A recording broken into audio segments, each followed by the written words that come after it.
The chief of banned militant outfit Harkatul Jihad al-Islami or Huji has been arrested along with two of his accomplices in the Kishorganj district. The Rapid Action Battalion or RAB arrested Huji chief Muhammad Yahya and his accomplices in possession of some training manuals and books on jihad in the earlier hours of Thursday. Yahya's accomplices were identified as Bahauddin and Yar Mohammed. RAB said Yahya is wanted in a number of cases of bomb and grenade attacks. The cases include those filed for the 21st August grenade attack, the Ramna Batamol blasts and the Kotalipara bomb blasting cases. Former Huji Chief Mufti Abdul Hanan is currently behind bars on similar charges. Yahya fought against Soviet forces in Afghanistan, RAB said. They said that the Huji chief also fought against Myanmar forces on behalf of the Arakan Muslims. The three arrested Huji members were brought to Dhaka.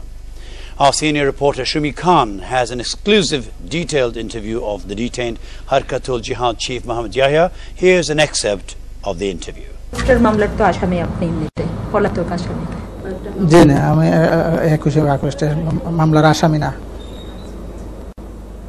আমি কোনো মামলার আসামি না। আচ্ছা, আপনি তো এমনি আফগানিস্তানে ছিলেন? জি। আচ্ছা আচ্ছা, কোন সালে গেছেন আপনি আফগানিস্তানে? আফগানিস্তানে আমি আসলে ছিলাম পাকিস্তান থেকে আমি 88 ইংরেজিতে আফগানিস্তান গেছি আফগান মুজাহিদদের সাথে শরীক হওয়ার জন্য। কার সাথে গেছেন? গেছি আব্দুর রহমান ফারুকের সাথে। আচ্ছা, তখন আপনার সঙ্গে ওসামা বিন লাদেনের সাথে দেখা হয়েছিল? জি, তখন ওসামা বিন লাদেনের জন্ম হয় নাই, তালেবানও ছিল না, ওসামা বিন লাদেনও ছিল না। তখন আফগানিস্তান রাশিয়ার হানাদার বাহিনীর সাথে আবার পাঠানদের লড়াই হচ্ছে, স্বাধীনতা যুদ্ধ হচ্ছে। তখন লাদেনও ছিল না, তালেবানও ছিল না। তখন ওই আফগানিস্তানের পাঠান মুজাহিদরা রাশিয়ার সাথে লড়াই করতেছে। তো বিভিন্ন কমান্ডার ছিল, মৌলানা আরসালান খান রহমানি, জালালউদ্দিন হুক্কানি, ফির মোহাম্মদ রুহানি, নাসরুল্লাহ।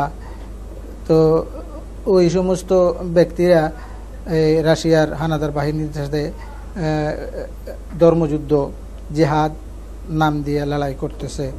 তো ওই লড়াইতে যেয়ে আমি শরীক হয়েছিলাম। আপনারা কতজন গেছেন আমাদের দেশ থেকে? তখন আপনাদের আমি তো পাকিস্তান ছিলাম, পাকিস্তান থেকে গেছি। আমাদের দেশ থেকে পাকিস্তান কখন গেছেন? আমি পাকিস্তান গেছি 87 ইংরেজি। কেন গিয়েছিলেন পাকিস্তান? পাকিস্তান গেছিলাম রুজি রোজগার। কি কাজ করতেন ওখানে? ওখানে ইমামতি করতাম, আমি মসজিদে ইমামতি। আপনাদের তো কিছু অস্ত্র প্রশিক্ষণ হয়েছিল, কিছু আরাকানিও গিয়েছিল ওখানে। জি। কি কি অস্ত্র আপনারা ধরেছিলেন ওখানে? আমরা অস্ত্র প্রশিক্ষণ নিয়েছিলাম 47 চায়না রাইফেল, LMG, HMG, 303 এইগুলো প্রশিক্ষণ নিয়েছি। প্রথম অস্ত্র কখন হাতে নিয়েছিলেন আপনি? তখন আপনার কত বছর বয়স? বয়স তো 88 ইংরেজি। 88-তে প্রথম অস্ত্র হাতে নিয়েছেন? জি জি। কি অস্ত্র ছিল সেটা তখন? 303 প্রথম নিয়েছি। কেমন লেগেছে তখন আপনার অস্ত্রটা হাতে নিয়ে? ওখানে তো আফগানিরা যুদ্ধ করতেছে আর যুদ্ধ হইতেছে, ভালোই লাগছে আমার কাছে। কেন ধর্মযুদ্ধ যেটা, সেটা হইল গিয়া মুমিন মুসলমানদের জন্য একটা ইবাদত। তো সেই হিসাবে আমার কাছে ভালোই লাগছে। আর আমি গেছি ওখানে ধর্মযুদ্ধ সঠিক কিনা ওটা দেখার জন্যই গেছিলাম। তো তখন রাশিয়ার হানাদার বাহিনীর সাথে যে যুদ্ধটা চলছে সেটা ধর্মযুদ্ধই ছিল এবং সঠিক ছিল। ওরা মুসলমানদের উপর নির্যাতন করত। এই অস্ত্রের আপনারা প্রশিক্ষণ কোথায় নিয়েছেন? প্রশিক্ষণ আফগানিস্তান নিয়েছি। আফগানিস্তান? জি জি। আমাদের দেশেও তো এরকম, আপনাদের ওখান থেকে এসে আপনারা আমাদের এখানে আপনারা যারা কাজ করছেন, আপনারা তো একই অস্ত্রের প্রশিক্ষণ আমাদের এখানেও দিচ্ছেন। যে আমরা এখানে অস্ত্র প্রশিক্ষণ, বাংলাদেশে অস্ত্র প্রশিক্ষণ দেই নাই। আমরা আমাদের সাথীদেরকে আমরা মস্তিষ্ক প্রশিক্ষণ দিতাম এবং ব্যায়াম করাইয়া শরীরকে মজবুত করতাম। আমরা এখানে অস্ত্র প্রশিক্ষণ দিতাম না। উদ্দেশ্য কি, মানে উদ্দেশ্য হইল, আমরা উদ্দেশ্য ছিল যে আরাকান মজলুম মুসলমানদের সাহায্য করা, যাদের পয়সা আছে, সচ্ছলতা আছে, ক্ষমতা আছে, সে আফগানিস্তান যাইয়া ওদের সাথে শরিক হবে বা ওদের সহযোগিতা করবে, আর না হয় কাশ্মীরে যাবে। তো এই মজলুম মুসলমান যারা নির্যাতিত মুসলমানদের সাহায্য সহযোগিতা করার জন্য আমাদের লক্ষ্য উদ্দেশ্য এবং আমাদের প্রশিক্ষণ, আমাদের তরবিয়ত এগুলা। তো আমরা দেশের ভিতর অরাজকতা সৃষ্টি করা, দেশের ভিতর কিছু হোক, কিছু একটা করব, এরকম আমাদের কোনো মন মানসিকতাও ছিল না, প্রশিক্ষণও ছিল না, প্রোগ্রামও ছিল না। এমনিতে আমরা যে বাংলা নববর্ষ করি, আপনারা তো সেটা পছন্দ করেন না, এখানে যে বাংলা নববর্ষ করা হয় আমরা পছন্দ করি না, মানে বাংলা নববর্ষ তো বাঙালিরা করে, তাই আমরা পছন্দ করতাম না কেন? আমরাও তো পছন্দ করি। আপনি মনে করেন যে বাংলা নববর্ষ করতে পারা যায়, যারা করে বাংলাদেশের মানুষ? জি, এটা ধর্মের চোখে কোনো বাধা না, ধর্মের সঙ্গে। আচ্ছা, তার সাথে সাথে আপনাদের সঙ্গে যারা যারা ওখান থেকে ট্রেনিং থেকে এসেছিলেন, তাদের সঙ্গে আপনারা যে গ্রুপে ছিলেন, তারা কোথায় এখন, কারা কারা আছে? তারা তো এখন চলাই ছিটাই গেছে। এখন তো আসলে ওই আফগানিস্তান থেকে ফেরত যারা আসছে বা আফগানি যারা আসছে, তারা দেশে নাই, অনেক চলে গেছে বাহিরে, সৌদি আরব, কুয়েত, কাতার, দুবাই, বিভিন্ন এলাকায় ছড়াই ছিটাই গেছে গা, এবং কেউ ইরানে, কেউ পাকিস্তানে রইয়া গেছে, আসেই নাই। আর কিছু সংখ্যক মানুষ আমরা যারা আসছিলাম, তারা তো আপনাদের নজরেই আছে। আমরা এই 10-12 জন যারা আসছি, এই যে মনে করেন শেখ ফরিদ, আমি, আব্দুর রউফ, আব্দুল আজিজ, তারপরে আব্দুল সালাম, তারপরে মুফতি শফিকুর রহমান, মুফতি আব্দুল হাই, এই কয়েকজন যারা আমরা আসি, ফেরত আসছিলাম, আমরা একসাথে ছিলাম বা একসাথে আসি, আমরা একজন আরেকজনের সাথে পরিচিত আছি। আর বাদবাকি যারা আসিল, যারা গেছিল, এদের কোনো হাদিস নাই, কই আছে না মারা গেছে না কোন দেশে গেছে, কোনো হাদিস নাই, আমাদের কাছে কোনো হাদিস নাই। আপনি তো হুজির, আপনার এই সংগঠনের নাম কি? যে হুজি সংগঠন তো 2099 সাল থেকে 90 সাল থেকে নিয়ে 2000 সাল পর্যন্ত হুজি হরকতুল জিহাদুল ইসলামী, হরকতুল জিহাদুল ইসলামী যে সংগঠন, ওই সংগঠন আমরা করছি। পরে যখন হরকতুল জিহাদুল ইসলামীর উপর বিভিন্ন দায়ভার, বিভিন্ন জঙ্গি হামলার দায়ভার দেওয়া হচ্ছিল, তখন আমরা চিন্তা ফিকির করলাম যে হুজির উপরে তো বদনাম আর এত দুর্নাম, আর এই দায়ভার নিয়ে হুজি সংগঠন করা সম্ভব না, আমরা আর হুজি করব না, হুজি বাদ দিয়ে দিছি। আপনি হুজির কি ছিলেন? আমি যখন হুজি পড়তাম এক সময় কয়েকদিনের জন্য, কয়েক মাস। কোন পদে ছিলেন? আমির ছিলাম। আমির ছিলেন, আমিরের পদে ছিলাম। এখন? জি, এখন তো হুজি সংগঠনই নাই। আর কি আপনাদের সদস্য সংখ্যা কত? সদস্য সংখ্যা তো হাজার হাজার। 90 ইংরেজি থেকে শুরু করে 2000 সাল পর্যন্ত, 2005 সাল আমরা করছি ইসলামী দাওয়াতি কাফেলা। ইসলামী দাওয়াতি কাফেলা নামে আবার সংগঠন করছি। তো ওই সময় অনেক ছিল। এখন যেহেতু কর্মতৎপরতা নাই, তো কর্মতৎপরতা না থাকলে সাথীদের সাথে যোগাযোগও থাকে না, কর্মতৎপরতাও থাকে না, আর খোঁজ খবরও পাওয়া যায় না কে কোথায় আছে। কেউ কেউ বিভিন্ন সংগঠনে যোগ দিছে, আর কেউ কেউ ব্যবসা বাণিজ্য, তার নিজ কর্ম কাজ নিয়ে। যারা যারা বিভিন্ন সংগঠনে যোগ দিয়েছে, কোন কোন সংগঠন এগুলো? ইসলামী সংগঠনের মধ্যে আপনার কি নাম, খেলাফত আন্দোলন, তারপর খেলাফত মজলিস, তারপরে নিজামে ইসলামী, তারপরে মোর্চা। আপনাদের সঙ্গে তো অনেক দেশের লোকজন ছিল, পাকিস্তানের ছিল, অনেক দেশে। আমি যখন ছিলাম তখন আমি গণছিলাম 13টা দেশের লোক ছিল। 13টা দেশের লোক সেখানে আফগান যুদ্ধে উপস্থিত ছিল। আমি যখন একদিন গণছিলাম দেশের লোক হিসাবে, তো সেই হিসাবে বলতেছি যে আফগান যুদ্ধটা রাশিয়ার সাথে যেটা হয়েছে, সেটা ধর্মযুদ্ধ ছিল, এতে কোনো সন্দেহ নাই। কেন, গোটা বিশ্বের মানুষ, আমেরিকার থেকেও আমেরিকান লোকের সাথে আমার দেখা হয়েছে, লন্ডনের লোক আসছে, লন্ডনের সাথে আমার দেখা হয়েছে। তো ওই ফিলিপাইন, চীন, তারপরে মালয়েশিয়া, ইন্দোনেশিয়া, ইরান, তারপরে সৌদি আরব, কুয়েত, বিভিন্ন দেশের লোক ওখানে আসে। আপনি কয়টা দেশে সফর করেছেন আপনার এই জীবন পর্যন্ত? আমি তো বাংলাদেশ, বাংলাদেশ, ভারত, পাকিস্তান, আফগানিস্তান, বার্মা। আরাকানে গেছেন। আর আরাকানে কতজন ছিল আপনাদের সঙ্গে? আরাকানে আমরা সর্বপ্রথমই শরিক হয়েছিলাম 30 জনের মতো। আপনারা যে বাংলাদেশ আর মায়ানমারের যে সীমান্ত এলাকাটা, ওখানে তো আপনাদের বেশ কয়েকটা গ্রুপ ছিল। জি জি, সীমান্ত আমরা যে সীমান্ত ফিলার আছে, সীমান্ত খুঁটি আছে, সীমান্ত খুঁটির এই পাশে আমরা থাকতাম। আপনাদের ক্যাম্প ছিল বেশ কয়েকটা। আপনাদের তো ওখানে হচ্ছে গিয়ে অস্ত্র আসতো আর গোলা বারুদের যে জিনিসগুলো ওগুলো। জি জি, ওইগুলো আপনারা ওইখানে থাকতো। কারা দিয়ে যেত ওইগুলো? ওইগুলো ওই আরকান মুজাহিদ ছিল, RSO একটা গ্রুপ ছিল, RAF আর একটা গ্রুপ ছিল, এরা রোহিঙ্গা মুজাহিদ। তো হেদের কাছ থেকে আমরা সাহায্য পাইতাম, হেরা সহযোগিতা করতো, হেরাই দিত। ওদেরকে কারা দিত? ওরা থাইল্যান্ড থেকে বেশিরভাগ, থাইল্যান্ড, চীন, এদিকে এদের যোগাযোগ ছিল। মানে অস্ত্র গোলা বারুদ এগুলো? জি জি, থাইল্যান্ড থেকে আনতো। আচ্ছা, আপনাকে যে আজকে ধরেছে র্যাব, যখন ধরেছে আপনি কই যাচ্ছিলেন? আমি আমার মেয়েদেরকে মাদ্রাসায় নিয়ে যাচ্ছিলাম বাবাজান। আপনাদের সবাই মাদ্রাসায় পড়ে? আমরা মাদ্রাসায়। আচ্ছা, কওমি মাদ্রাসা সম্পর্কে আপনার অবস্থান কি? কোন মাদ্রাসা কি থাকা উচিত? কওমি মাদ্রাসা থাকা উচিত। কওমি মাদ্রাসাতে এদেরকে গ্রেফতার করে আপনি তো মানে বড় রকমের একটা অর্জন করেছেন, এবং এটা আপনাদের তালিকাভুক্ত যারা ছিল শীর্ষ, তাদের মধ্যে এখন তাহলে আপনারা আপনি বলতে পারেন এটা যে তালিকাভুক্তির ভিতরে যে সকল লোক ছিল এই হুজির, যারা অনগ্রাউন্ডে যারা কাজ করেছে, 21শে আগস্টের গ্রেনেড হামলা বলেন, রমনা বটমূলের হামলা বলেন, তারপরে বলেন গোপালগঞ্জের যে বোমা পুঁতে রাখার যে প্ল্যান, এবং যারা বেসিক্যালি ফিল্ড লেভেলে যারা কাজ করেছে তাদেরকে মোটামুটি আমরা অনেককেই আমরা অ্যারেস্ট করতে পেরেছি। বাকি হয়তো আরও আছে 2-4 জন, আমার মনে হয় তাদেরকে আমরা পেয়ে যাব, কারণ তারাও কিন্তু অনেকেই আমাদের ভিতরে আছে। মোটামুটি আমরা পারবো ইনশাআল্লাহ।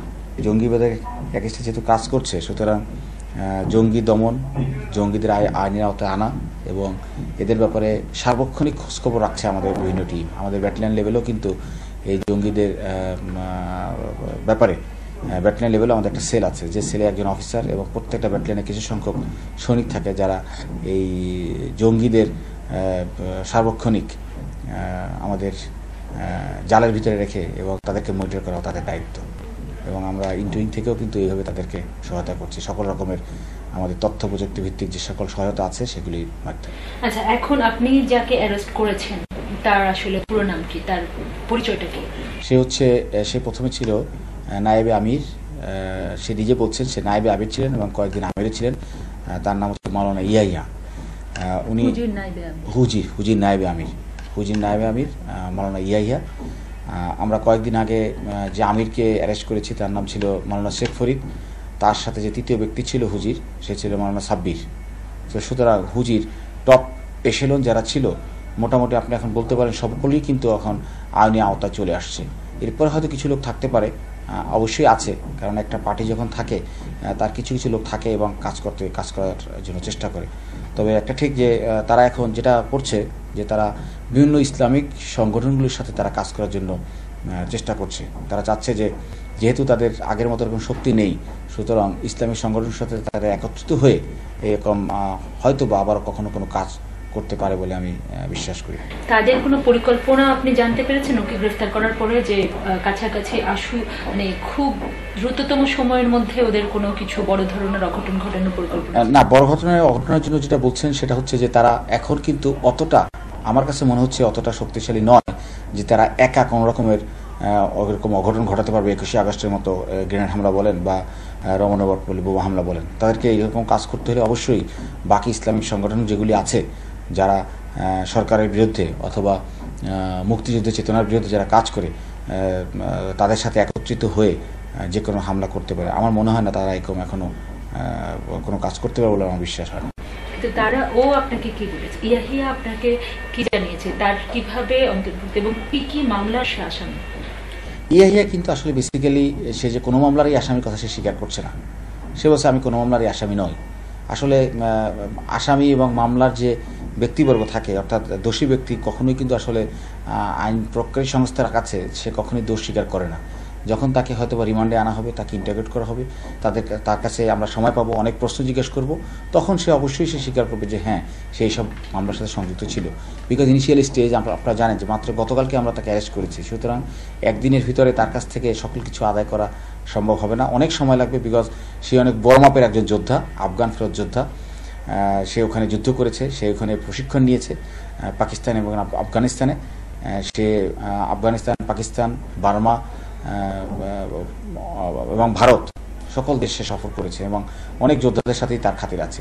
যদিও সে এটা হয়তো বা ইনিশিয়াল স্টেজ আমাকে বলেছে যে তার সাথে কখনো লাদেনের সাথে যোগাযোগ হয়নি, বাট শেখ ফরিদ কিন্তু আমাদের কাছে স্বীকার পেয়েছে যে তাকে সহই আমাদের ওসামা বিন লাদেনের সাথে তার দেখা হয়েছে এবং তারা একত্রে মিটিংও করেছে এবং এই লোক কিন্তু রাশিয়াতেও ভিজিট করেছে। তো সুতরাং তাদেরকে যে অস্বীকার করার অনেকটা কারণ থাকতেও পারে, তারা জানে স্বীকার না করলে হয়তোবা আইনের ফাঁক ফোকরে সে বের হয়ে যাবে। বাট আমাদের কাছে কিন্তু পর্যাপ্ত ডকুমেন্ট এবং পর্যাপ্ত জিনিসপত্র রয়েছে, পেপারস রয়েছে, যার ভিত্তিতে অবশ্যই আমরা প্রমাণ করতে সক্ষম হব যে সে এই মামলার সাথে জড়িত ছিল।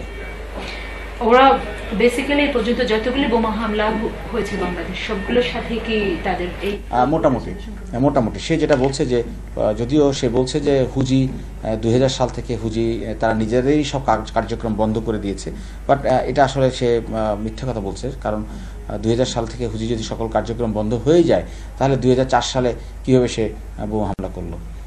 তার থেকে বোঝা যাচ্ছে যে তার একটা মুখে হয়তোবা লোকজনকে বুঝিয়েছিল যে আমরা হুজির সকল কার্যক্রম বন্ধ করেছি, আসলে অনগ্রাউন্ডে তারা করেনি এবং করে না বলেই তারা এই বন্ধ কার্যক্রমের অন্তরালে কিন্তু তারা এই সকল বিভিন্ন জায়গায় বোমা হামলা এবং অন্য কাজ তারা চালিয়ে যাচ্ছে। আপনি বলছিলেন যে তার সঙ্গে হিজবুত তাহরিরের সঙ্গে যে সম্পর্ক, হ্যাঁ সেটা তো সে নিজেই বলছে যে ইসলামিক সংগঠন সূত্রে। আমি যখন তাকে জিজ্ঞেস করি যে কতজন হুজি আছে বলে আপনি বাংলাদেশে মনে করেন, সে তখন বলছে 30 থেকে 40,000। তো যখন বললাম যে এরা কোথায় এখন, তো বলতেছে বিভিন্ন ইসলামিক সংগঠনের সাথে তারা জড়িত আছে। সেই ইসলামিক সংগঠনগুলোকে অনেক ইসলামিক সংগঠনকে সে সমর্থন করে, অনেক ইসলামিক সংগঠনগুলোকে সে সমর্থন করে না। যেমন ইসলামিক ছাত্র শিবিরকে কিন্তু হুজি সংগঠন সমর্থন করে না। কিন্তু ওরা যেটা বলছেন, আপনি যেটা বলছিলেন যে হিজবুত তাহরির এখন তো হচ্ছে গিয়ে নিষিদ্ধ সংগঠন, তারা কি তাহলে হিজবুত তাহরিরকে সংগঠিত করতে চাচ্ছে? হিজবুত তাহরিরকেও তো নিষিদ্ধ সংগঠন, হিজবুত তাহরির নিষিদ্ধ সংগঠন। বাট আপনি যদি গত হিজবুত তাহরির সমাবেশের তাদের অ্যাকশনটা দেখেন তাহলে কিন্তু দেখবেন যে এটা কিন্তু হিজবুত তাহরিরের সকল ব্যক্তি নয়, এরা কিন্তু সেই আপনি জেএমবি বলেন অথবা প্রশিক্ষণপ্রাপ্ত যে লোক থাকে সেটাই বলেন। আপনি যদি লাস্ট 27শে জুলাই যদি আমিনীর হরতাল দেখেন যে কীভাবে সে ফ্লাইং কিক মেরে নিরাপত্তা বাহিনীর উপরে আঘাত হানছিল, এটা কিন্তু সাধারণ জনগণ করতে পারবে না অথবা প্রশিক্ষণপ্রাপ্ত ব্যক্তি ছাড়া করতে পারবে না। সে কিন্তু নিজেই বলছে যে হাটহাজারী মাদ্রাসার ভিতরে সে প্রশিক্ষণ নিত এবং সেই প্রশিক্ষণ ছিল শারীরিক কসরত এবং অস্ত্র পরিচালনা। এখন অস্ত্র পরিচালনার কথা সে ওরকমভাবে ওপেনলি বলছে না, তারা যেটা করে সেটা হচ্ছে অস্ত্র, বিভিন্ন রকমের অস্ত্রের ছবির মাধ্যমে অস্ত্রের প্রশিক্ষণ তারা এখানে নিত এবং বাইরে গিয়ে হয়তোবা তারা এই অস্ত্রের প্রশিক্ষণের মাধ্যমে তারা প্রশিক্ষিত হতো। এই মাদ্রাসাগুলোর কথা বারবার আলোচনা এসেছে, কিন্তু আপনারা কি এই মাদ্রাসাগুলোকে আপনাদের? হ্যাঁ, মাদ্রাসাগুলোকে আমরা কন্টিনিউয়াস সার্ভিলেন্স করছি। অনেক মাদ্রাসাই, আপনি যদি বলেন যে মোহাম্মদপুরের মাদ্রাসা, তারপরে যদি আপনি বলেন সাইনবোর্ডের যে মাদ্রাসা আছে সেটা, আপনি যদি বলেন চিটাগাংয়ের লালখান মাদ্রাসা, চিটাগাংয়ের হাটহাজারী মাদ্রাসা, এগুলি আসলেই এই মাদ্রাসার ভিতরে কি হচ্ছে এগুলো আমরা সবসময় সার্ভিলেন্স করছি এবং আমরা সবসময় খেয়াল রাখছি কারা কারা এর সাথে জড়িত। আপনারা কতটা মাদ্রাসাকে আপনারা তালিকাভুক্ত করেছেন এখন যে সন্দেহের তালিকায় রয়েছে? আসলে সন্দেহের তালিকা কিন্তু শুধু মাদ্রাসাই না, আপনি যদি দেখেন যে ঢাকাতে বিভিন্ন জায়গায় মাদ্রাসার ছাত্ররা বাসা ভাড়া করে তারা বিভিন্ন জায়গায় পড়াশোনা করছে, এদেরকে কিন্তু আমি সার্ভিলেন্স করছি। সুতরাং আমি রিকোয়েস্ট করব যারা বাড়ি ভাড়া দিচ্ছেন তারা খেয়াল রাখবেন যে বাড়ির ভাড়ার ভিতরে থেকে ছাত্ররা এই বাড়ি ভাড়ার অন্তরালে অন্য কোনো সংগঠনের বা নিষিদ্ধ ঘোষিত সংগঠনের সাথে তারা কোনো কাজ করছে কিনা। কারণ হচ্ছে যে আপনারা যখনই দেখবেন যে কোনো একটা মামলা হবে তখন কিন্তু বাড়িওয়ালাও তার সাথে ফেসে যাচ্ছে, বিকজ তার বাড়ি থেকেই এই কাজগুলি হচ্ছে। সুতরাং এটাও আমরা কিন্তু মনিটর করছি। আমরা অনেক কিছু কাজ করছি, অনেক কিছু হয়তো বলি না, কারণ হয়তো বললে তারা আসলে বেশি অ্যালার্ট হয়ে যাবে। তবে এইসব কথা আসলে সকল লেভেলের ব্যক্তিবর্গের জানা উচিত, যাতে করে আমি কার কাছে বাড়ি ভাড়া দিচ্ছি, সেই বাড়িটা প্রকৃত পক্ষে তার কিভাবে ব্যবহার করছে, এখানে কোনো জঙ্গি সংগঠনের কাজ করছে কিনা, এটা আসলে প্রচারণা থাকা দরকার, অবশ্যই প্রচারণা থাকা দরকার। অনেকেই, আমি যখন লাস্ট মোহাম্মদপুরের আমার মনে আছে যে পুলিশ যখন একটা বাড়িকে পুরো সার্চ করে তখন একটা তারা বলছিল যে বাড়ি ভাড়া দেওয়ার ক্ষেত্রে অবশ্যই থানাকে ইনফর্ম করা উচিত যে কে কোথায় বাড়ি ভাড়া দিচ্ছে এবং তার সম্বন্ধে ডিটেল বায়োডাটা রাখা উচিত, যাতে করে ওই বাড়িতে যদি কোনো রকমের এই জঙ্গি সংগঠনের কোনো কাজ হয় যাতে করে আমরা পরবর্তী থেকে তাকে খুঁজে পাই। আচ্ছা, আপনারা আরেকটা জিনিস আপনারা বলছিলেন যে নিরাপত্তা, মানে আপনারা যারা নিরাপত্তার বাহিনী আছে আমাদের দেশের সার্বিক যে নিরাপত্তার জন্য, তারা তো একের পর এক হামলা করে তারা দেখছে যে নিরাপত্তা বাহিনীর কারণে তারা পারছে না।